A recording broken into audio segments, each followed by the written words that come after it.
jërëjëf Guèye par rapport à cette contribution ba tax na damay bàyyi kii di Babacar Touré mu jox ñu ay exclusivité par rapport à cette affaire. waaw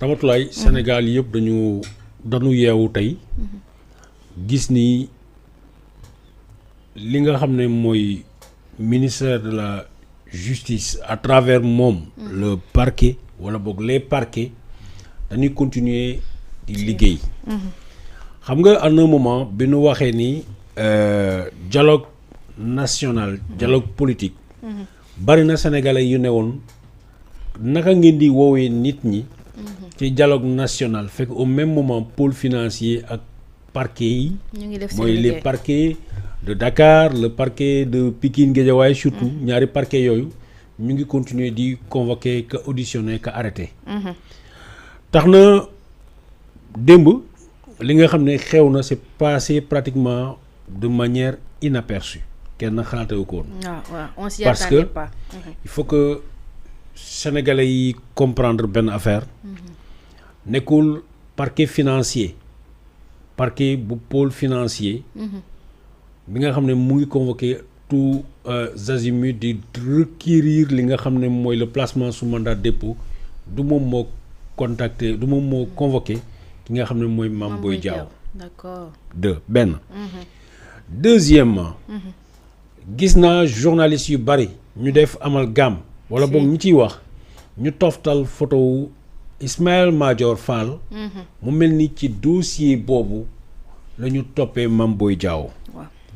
ma bëgg pour ñi nga xam ne am nañu opportunité seetaan nu comprendre ni ça n'a rien à voir en tout cas même si c'est le même le ministère de la justice et que loolu lépp leen toppee mooy tribunal bu Guédiawaye tribunal bu Guédiawaye pour la ville de Guédiawaye dafa am tribunal am d'accord dafa am beneen tribunal bu ñu waroon a tabax mooy le tribunal de Pikine Guédiawaye le tribunal comment on appelle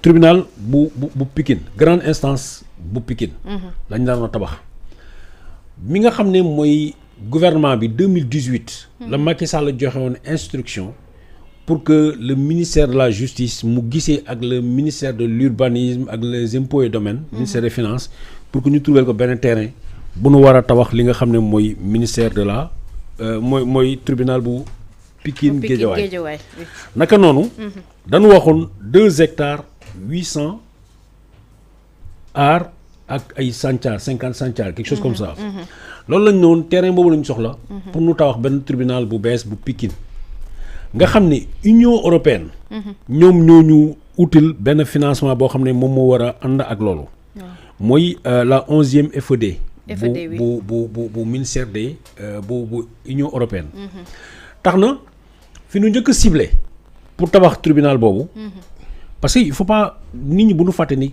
corniche ba bu ñu yoroon ni ci corniche bi VDN 3 bi dafa am tribunal bu fa nekk ci filao yi tribunal bu Guédiawaye moo fa nekk mais dañu waroon tabax tribunal bu Pikine Guédiawaye de grande instance bokkut ak tribunal Pikine Guédiawaye parce que ñu bëri dañoo jàpp ni foofu tribunal Pikine la ak Guédiawaye xam nga tribunal boobu bu ngeen di fàttaliku li tax ñu jàpp ministre bi Ismaïla mooy affaire centre bi ñu tabax foofu pour affaire bracelet électronique nu joxe woon ay terrain bu ñu wax ne Dacio lañ koy defee ba ñuy waxu corruption wu 250 millions ak loolu bokkul ak lii dañu attribuer dañu doon uti terrain bi nga xam ne foofu la ñu war a tabaxee la nga xam ne mooy doon tribunal de grande instance bu Pikine ñu daal di ciblé bu ñu xoolee xam nga bu boobaa ministère de la justice moo soxla day xool ak ministère de l'urbanisme ànd ak ministère des finances parce que ministère des finances impôts et domaines ci ministère des finances la nekk moom mooy xam fan la poche terrain nekk ak fan la ñu war a mën a jël terrain bi nga xam ne dañ koy jëbbal état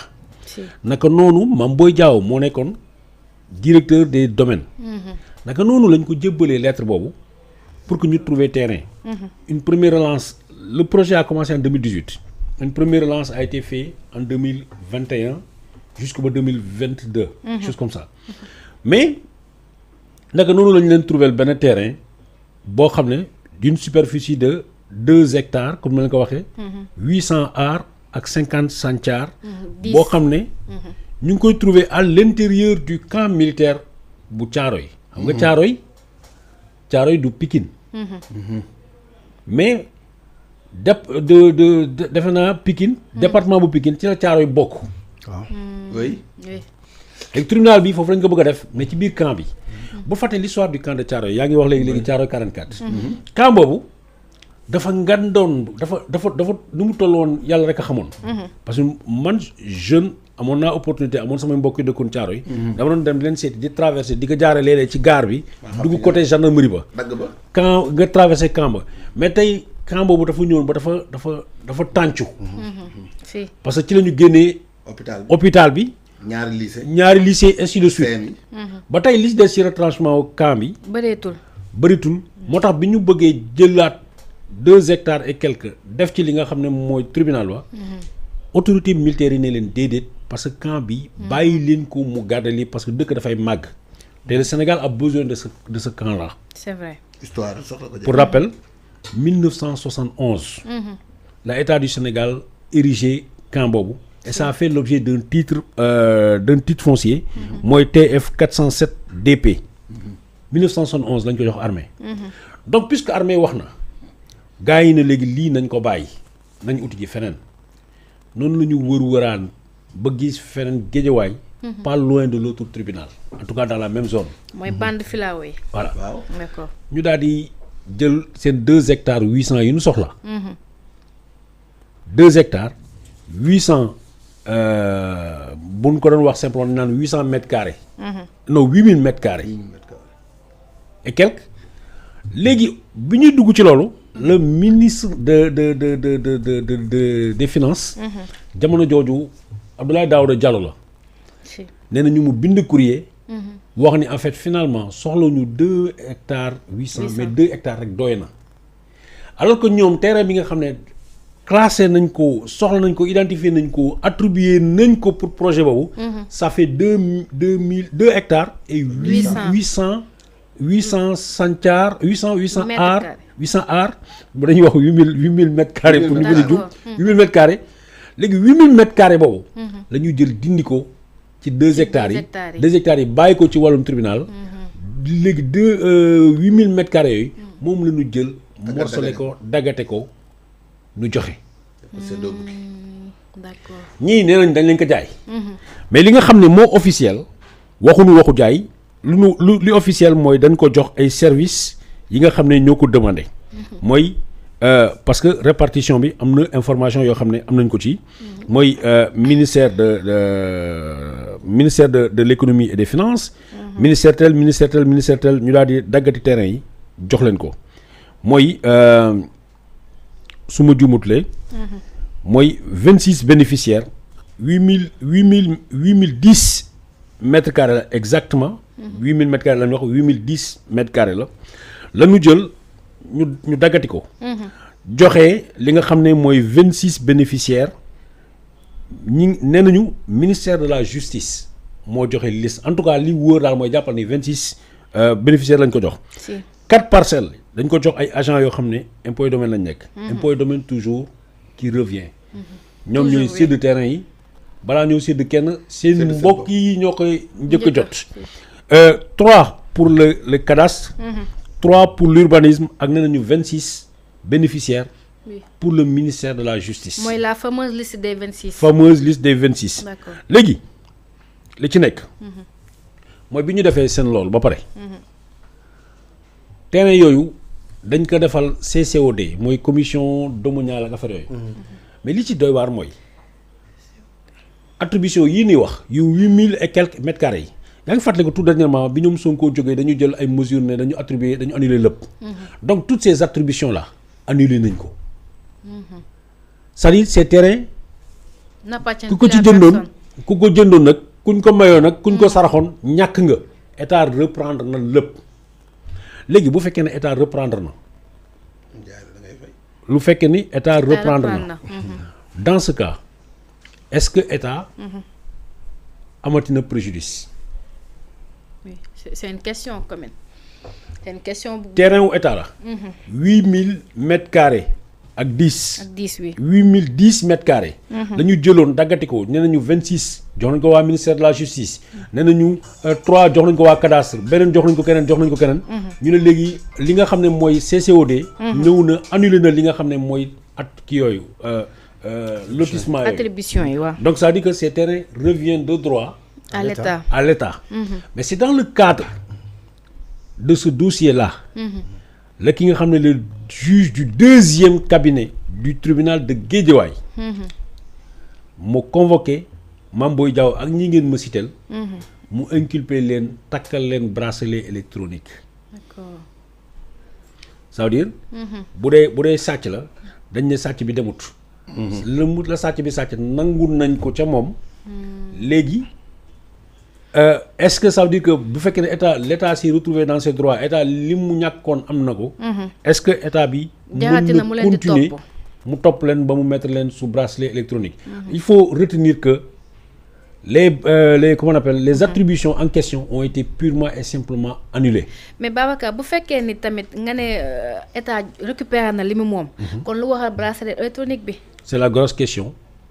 ba ay mandat dama ne di ci am par rapport ak kii di Mamadou Gueye. waaw loolu c'est la grosse question. peut-être ils peuvent dire que xam nga am en droit dafa mettre fin xam nga une infraction en mettant fin à une infraction bu fekkee ne yow yaa jóg volontairement nga xalaat ni da nga war a def yaa ngi def toj nga xalaat volontairement nga noonu ni laa bàyyi parce que li may def ni baaxut.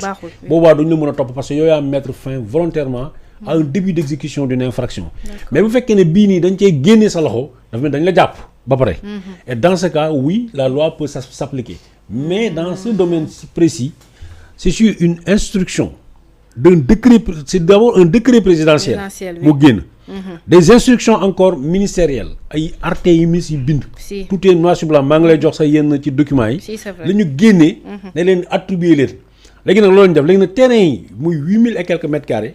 yooyu annulé nañ ko tout simplement. c'est-à-dire képp ku fa jëndoon terrain parce que ñoo xam ne dañ leen koy attribuer comme ni ma leen waxoon système bi rek. dañ lay attribuer ne la yow. yow Gueye Para da nga soxla terrain ñaan nga terrain may nañ la terrain. mais ci diggante bi peut-être yow Gueye Para si boppam yaa koy dem jaay.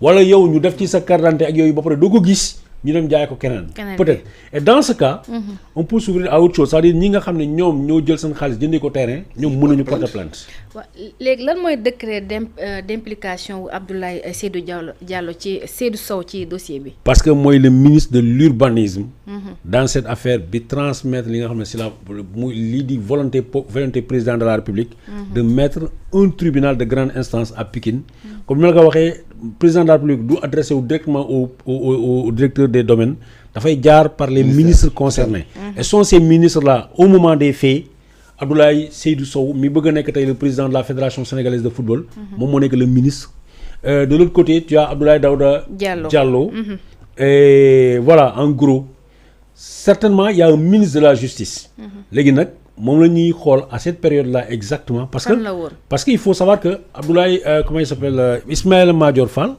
il a fait je pense 1 ou 2 allers-retours au ministère de la justice non 2 fois dafa njëkkoon ak ministre de la justice ñu wàcce ko Malick Sall remplacé ko moom mu dellu soit après je pense mu remplacer Malick Sall donc il faut voir exactement au mois des faits kan moo nekkoon le ministre de la justice. mais dans ce dossier. dafa am ñaari ministres yu ñu ciy tudd. mooy ndem si yàlla si nekkoon Mamadou Moustapha Ba. ak kii di Abdoulaye Daouda Diallo. léegi suite bi nag lay nekk par rapport ak ki nga xamante ni ku fi nekkoon nekkatu fi te moo mujjee yor dossier yi. ki mujjee en matière pénale. La mort d'une personne met fin à l'action publique.